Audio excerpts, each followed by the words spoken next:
awareness is where you start for anything, okay? Almost everything I would ever tell my athletes to do when I work with them, we start with awareness in my 8-week program, because if we're not aware of what we're already doing, then you cannot change what you're not aware of, right? So if you're not aware of it, you're not working on it. So we got to become aware. Where are we already consistent? Are we procrastinating? Are we snoozing? Are we, are we having the kind of talk that, discourages us? I'm excited for you to see this week's episode, but before we get to that, I have a message for you. If you're a parent of an elite athlete or a coach of a high-performing team and you're looking for some help or assistance with making them more mentally resilient, perform with more confidence, be more consistent, anything like that, then this is for you. I have an 8-week program all designed to address exactly that, to help your athlete be at their best on a more consistent basis and not get tripped up by those little voices in their head and getting down on themselves for mistakes, but performing like we know they can. So what I want you to do is don't delay, just grab a time on my calendar through this link, and let's set up a time to talk about your specific situation and how what I'm offering in my 8-week program can help. Okay. So it's bryndrescher.com/free consultation. So click this link, grab a time on my calendar. I look forward to talking to you. And now on to this week's episode. Hello, everybody. Welcome back to the Mental Advantage podcast. I am so happy that you are here joining me on this episode. Okay, this week we are talking all about consistency. Everybody wants to know the consistency code or a consistency blueprint, something that's going to help them be consistent. And that is what we're going to be talking about, the steps to be more consistent. If you are having challenges with showing up and accomplishing your goal, staying motivated, stopping before you get there, different things like that, this is going to be the episode for you. Obviously, my name is Coach Bryn. I am a mental performance coach, and I help elite athletes accomplish their goals in sports through the mastery of mental skills to win the mental game of sports. Now, let's talk about consistency, because I want to tell you a secret, okay? And this is a secret that you may or may not already know, so get a little closer, all right? Here's the deal. We're all consistent. That's right. We're all consistent. Everybody wants to know how to be consistent. The thing is, you're already consistent. The question is, what are you consistent in? What are you consistent in? So what you really want, first and foremost, to realize is that you are asking the wrong question. Not how can I be consistent, because you're already consistent. You're already consistent in several things. Maybe it's procrastination. Maybe it's, self-sabotage. Maybe it's, phoning in effort, different things like that. Things that you're not really aware of that are affecting you in pursuit of your goals to be the best on the team, to, get that PR, to best your last performance on the field, on the court, on the ice, in the arena, etc. So the question really is, how do I be intentionally consistent? Intentionally consistent. So I want you to take notes. Make sure you write this down, because I'm going to be giving you the 5 steps to be consistent. Okay? Consistent today. Now, we already said that everybody's consistent. And the better question to be asked is, how am I intentionally consistent? So the first thing you want to do is you want to start with awareness. Where am I consistent? How am I already consistent? Now, there's some good consistency habits that you have and some maybe not so positive consistency habits that you have. For example, maybe you're a consistent snoozer, okay? You know you have to get up and put in some extra reps on the court. You got to put some extra reps going out for a run in your conditioning, your strength and conditioning. Maybe you got to put some extra reps in just, getting your mind right in the morning, different things like that. But you're a snoozer. All right. So that's a pattern that you have, a habit that isn't helping you, but you're consistent in it. You set the alarm. Okay, tomorrow I'm going to get up at 6:00 and I'm going to do this thing, right? I'm going to go to the court. I'm going to put some shots up. I'm going to go into the gym and, work on my arm strength. Okay. I'm going to go to the field and I'm going to, work with my buddy and do some catches, right? Work on my catching, whatever it is. But when that alarm goes off, what do? You press the snooze button. Technically, I don't need to get up at 6. I can do this, right? You're a procrastinator. You're putting things off, right? I need to work on this, but I'm going to put it off, okay? Or you're in practice and you're kind of only at about 80%. So you have these habits and patterns. So first, awareness is where you start for anything, okay? Almost everything I would ever tell my athletes to do when I work with them, we start with awareness in my 8-week program, because if we're not aware of what we're already doing, then you cannot change what you're not aware of, right? So if you're not aware of it, you're not working on it. So we got to become aware. Where are we already consistent? Are we procrastinating? Are we snoozing? Are we, are we having the kind of talk that, discourages us? These different things, where are we already consistent? So that's step number 1. Okay. Step number 1. Now there's a 1A, because there's deeper awarenesses. There's surface level awareness. Okay. Now that I'm aware of those habits and patterns, now maybe I need to become, why am I doing these things? Or, so what areas is it showing up, right? Like, so my procrastination is showing up when it comes to strength and conditioning, or my procrastination is showing up in completing the amount of shots that I need to put up weekly, or my procrastination is showing up when it comes to honoring my commitments, kind of putting things off, delaying, that type of stuff. Okay. So once you see like, oh, these are the places that I am doing those things, right? Because procrastination, why are we procrastinating? Maybe I'm not that passionate about that thing. Maybe I have some gaps in knowledge of how to improve my shot. So I feel like I'm not really making progress because I don't really know what I'm doing. Okay. And then maybe it's just that I'm scared. There's fear there. So you kind of want to take a look at all of those things. And this is where a coach comes in. A coach is a really good person, whether it be someone like me, a mental performance coach. Maybe it's a strength and conditioning coach because you're plateauing somewhere and because you're feeling discouraged, you're not taking steps. Maybe it's a hitting coach, like a specialty training coach in a certain area of your sport. Maybe they work on that specific skill. So having a coach to be able to work through when you're talking about you're talking about the mental things that are getting you, the mental blocks and things like that might be having you be consistent in self-sabotaging, procrastinating behaviors. A mental coach is a really good person to kind of help you do that work to become clear on what's showing up for you in those areas. Okay. So that's very important. You want to get clear first on what are my habits and patterns of, where I'm being consistent.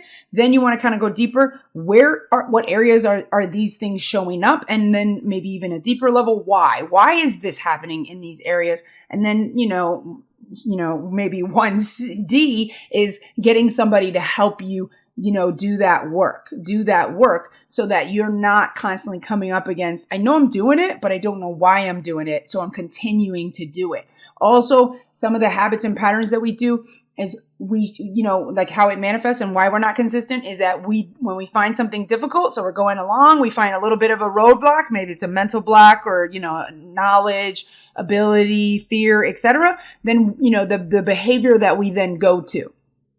What's the behavior that we go to when we're scared, when we have fear, doubt, and worry, that type of stuff? So in other words, maybe I go and I decide like, I don't have to work out. I can go do this. Or what's one more episode of Netflix? What's one more, 5 more minutes with my friends when I know I need to be going to do this? Oh, everybody's going out and I want to do that. So what are the distractions that we either conveniently go to, like our go-to distractions, or what are we allowing to get in the way in order to stay loyal to our friends or do something else. So you want to become aware of that. All right. So that's the awareness part. That's in the beginning. Okay. Now we say, okay, now I'm going to ask a different question. How do I be intentionally consistent? Because obviously these habits and patterns are not leading me there. Maybe I have some good consistency habits in some areas, so I can look at. So step number 2 is maybe reflect on, where do I have good consistency habits? And then how many of those do I want to up level, right? The other thing is you want to look around you at success leaves traces. Okay. Success leaves traces. So who around you is having the success that you want to have, and what are some of their habits and patterns? So you want to become observant of the people around you. So if there's a hitter who is hitting well, do we know what their workout is on my team? If there's someone that I know in my area that is doing well, have I even searched their stats to find out how they grew? What's the difference? What numbers are they putting up? What area are they killing the game? And I want to do that same thing. Now there is a caveat here, a kind of a cautionary, warning here. We don't want to compare ourselves to the point that it gets discouraging, so we want to pick somebody who's maybe just a rung up the ladder in results than ourselves. Someone who is consistently putting up good numbers and just emulating their habit, their processes, not trying to necessarily emulate their results. Does that make sense? That's really important. So we don't want to pick maybe the best player in the state who's like outperforming us by certain amount of percentage, because that is going to maybe make us discouraged. And we don't want to do that, but we want to look at their habits and patterns. So we want to study the process, not necessarily the outcomes. Okay. This is very important. We're going to be talking about this on a future episode, but process versus outcome, right? It's very important.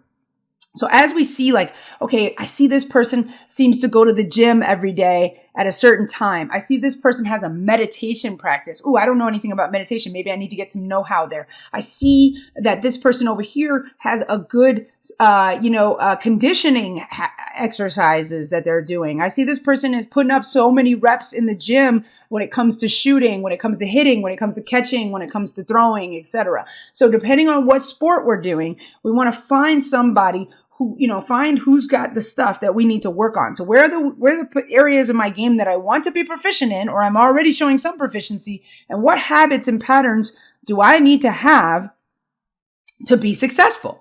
Okay. Now we've got this whole list of things, right? So it's like, okay, if I'm a basketball player, I need to work on my dribbling. I need to work on my defense. I need to work on my shooting. I need to work on my rebounding. I need to work on my defending, my ability to, be strong in the paint. I need to work on my free throws. I mean, this is a list of things. So we're just going to use basketball as an example.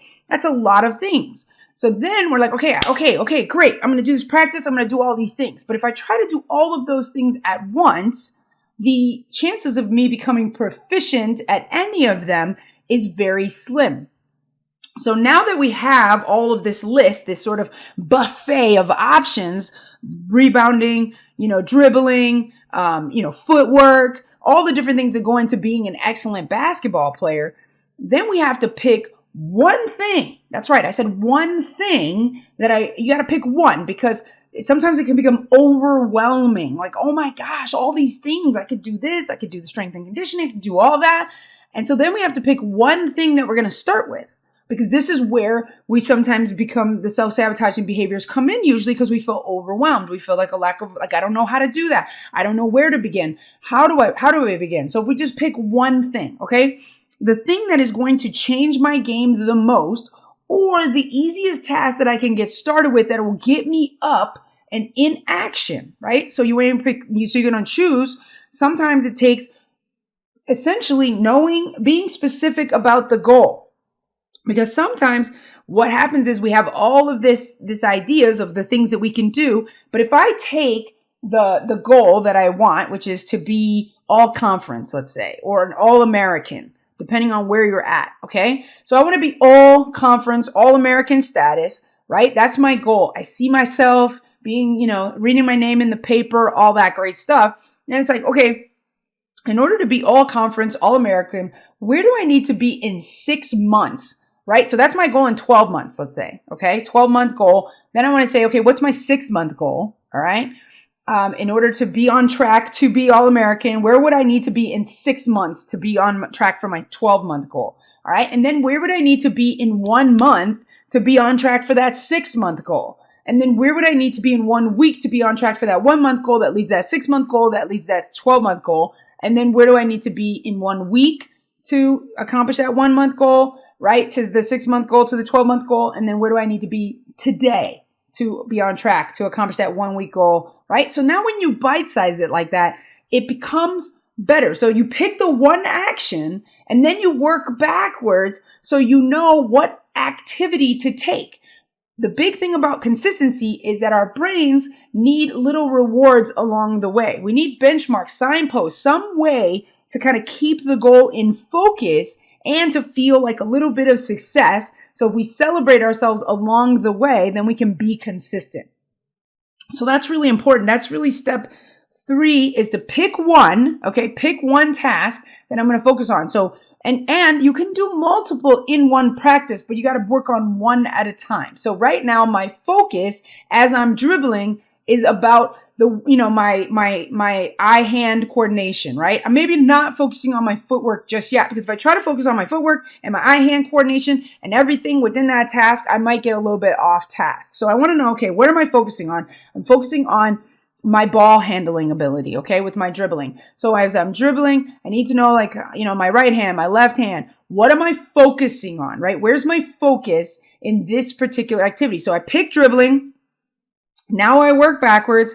I know that I need to work on my left hand is my weaker hand, but I also know that my competition knows that I'm more comfortable going right. So I need to be comfortable going left. So I want to work on my weaker hand and being able to work so I can go left, okay? So I can go left. So how do I work on at least being able to go left, okay? So now that I have this goal and this thing and, this task, and I've broken it down to bite size it, I'm working on left. How many reps am I going to do in that? Okay, I'm going to work 20 reps. I'm going to work 20 reps within one set, and I'm going to do 3 sets of 20 reps of doing a movement to go left, okay? For example, as I do that, right, as I'm bite-sizing it, then I'm thinking, okay, now sometimes where your focus is, you have to keep your focus throughout that task. You got to keep your focus throughout that task, because what's going to happen is all of a sudden you're going to notice that your footwork is getting in the way of you going left. But your goal is to focus on just, moving the ball from left to right. And when you put your goal on something else, like, oh, did I make the shot at the end, right? Sometimes when you're doing that, you're going to lose focus. There's something called context switching. So one, you want to make sure that you know what your focus or your aim is within this task, okay? And you want to make sure you're not context switching to, okay, I'm working on ball handling, but then I also want to work on shooting at the end of this drill, and I want to work on my footwork, and I need all these things to be proficient. And yes, but the thing is, our brain is like a computer, can only actually work on one task at a time. As you become more proficient at a task, you're able to have all of these things together, because obviously, yes, footwork, shooting at the end of the drill is important.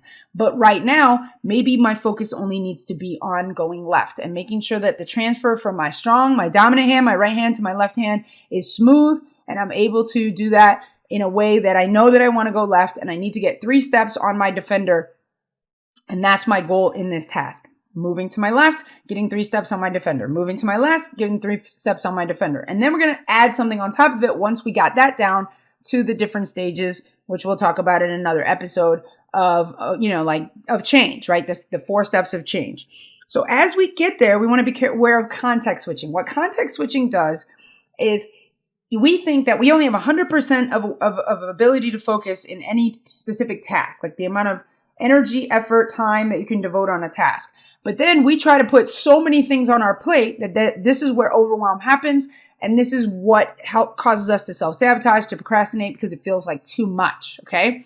But your brain also, when you try to switch tasks, there's like a delay, right? A lag time, if you will, kind of like when a web page loads. So if I'm trying to focus on dribbling, shooting, all the different things. Then when I switch to the other thing, my brain takes a moment to catch up. So I'm only now, let's say 40%. So I went from 100 to like 40% availability for the next task. Okay. All right. Then if I switch to another task, then that half that 20% available. Then I'm only like the ability to be there is only 10% and then eventually no percent. So you want to be careful about putting too many things on the menu. Like it's like a buffet, right? You can go get a bunch of stuff on your plate, but you can't eat it all at once. You have to kind of have a plan of attack of how you're going to do things on that plate. So you want to add good behaviors to your plate. But then once we as we said in step 2, we got all these things, but we got to move things around in our plate and decide what's best for us. Okay. So as we do that, you want to make a plan. So step number 1, again, is awareness. Step number 2 is, what new, awareness, and then doing all the deep work. Then step number 2 is, what new habits or patterns do I want to adopt that I do want to be consistent in that would be good with my goal. So I'm going to work backwards to know what those tasks are to support my goal and my vision. And then step number 3 is to pick one that I can focus on today and then be specific about that focus. Okay. And then step number 4 is set myself up for success. So I set myself up for success and to avoid context switching and to, is I want to pick one. I want to know where my focus is. Then I want to also know that I'm not going to switch tasks or focus, right? Because I know that less of me is available to actually, fuel me in that direction to see the results. Okay. So I also want to pick a frequency that's going to work for me. So if I'm like, I'm going to work on this every day for an hour a day, and I've never done that before, you might want to baby step up to it. So 20 minutes on that task, or 3 times a week plus 20 minutes on that task, right? So 3 times a week at 20 minutes, that's what I can do right now, because that's what I've done. Because if I'm watching the best of the best and I'm seeing that they're doing this, I might be setting myself up for failure because I've never done that. So what I need to do is baby step it up and know that it's not about like throwing. It's kind of like, I use the example of I'm a vegan and some people are like, I'm just going to stop eating meat. That may be too drastic for you. You may need to say, I'm going to go in the gym and put up shots Monday, Wednesday, and Friday. And I'm going to put up 500 shots. That might be too much. You might not have enough time, focus, energy. You don't have a rebounder. There's so many things. So 100 shots a day, in these different areas. And I'm going to work on my release. That's my focus, my release, right? So as I go and I'm going to say, I'm going to work on this many days a week because I can keep that. I can keep a promise to myself. So I don't break agreements, because as we break agreements with ourselves, that's where things become more difficult. Okay.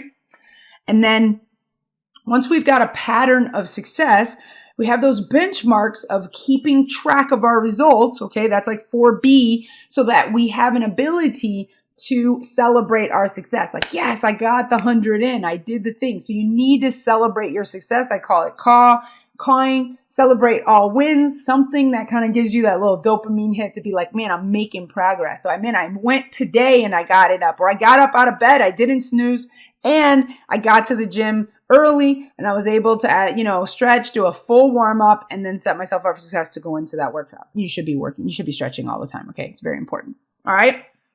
And then the last thing is, what supports can you give yourself to support you in that goal? So you're setting the plan, you've come up with the task, you're focusing, you're going to do the things, but how do you set yourself up for success, for consistency? So you're going to set an alarm and you're going to turn off the snooze feature. There is no snooze feature. Okay.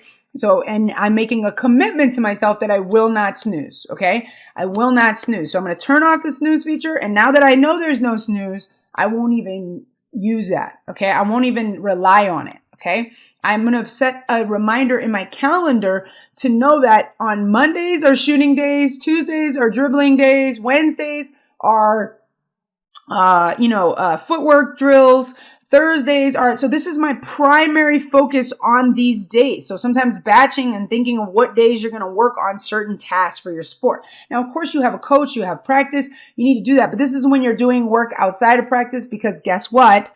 Just doing what they ask you to do in practice, which admittedly is how I was as track. I thought if I just did what the coaches told me to do in practice, I was going to always be great.